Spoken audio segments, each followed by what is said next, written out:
Fake news cyber క్రైమ్స్ను control చేయాలి. దేశమంతా ఒక యూనిట్గా పనిచేయాలి. సీఎం రేవంత్. సైబర్ నేరాలు ఆర్థిక వ్యవస్థకు ప్రమాదం. సైబర్ సెక్యూరిటీలో దేశంలోనే రాష్ట్రం నంబర్ 1. సైబర్ నేరాల దర్యాప్తు కోసం కొత్తగా 7 పోలీస్ స్టేషన్లు ఏర్పాటు చేసినాం. సైబర్ సెక్యూరిటీ సొల్యూషన్స్ కోసం ఎకోసిస్టమ్ వ్యవస్థ ఏర్పాటు చేస్తున్నట్టు ప్రకటన. షీల్డ్ 2025 సదస్సులో పాల్గొన్న సీఎం రేవంత్, మంత్రి శ్రీధర్ బాబు.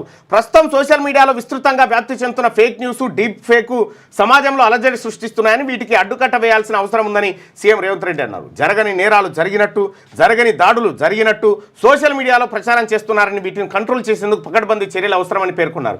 సైబర్ నేరాలు ఆర్థిక వ్యవస్థకు అత్యంత ప్రమాదకరమని, వీటిని పూర్తి స్థాయిలో నియంత్రించాలని అన్నారు.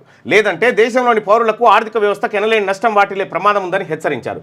ఒకప్పుడు ఇంట్లో దొంగలు జొరబడి దోచుకున్న సొమ్మును దొంగిలించేవారు. కానీ ఇప్పుడు ఎక్కడో ఉండి డబ్బులు కొట్టేస్తున్నారు. ఎక్కడి నుంచి ఎవరు చేశారో గుర్తించడం కూడా పెద్ద సవాల్గా మారింది. అడ్డు అదుపు లేకుండా చెలరేగుతూ రోజుకో తీరుగా మోసాలకు పాల్పడుతున్న సైబర్ నేరగాల నియంత్రణకు ఐటీ సంస్థలు నిపుణులతో కలిసి నిబద్ధతతో పనిచేస్తున్నామని చెప్పి ఇక్కడ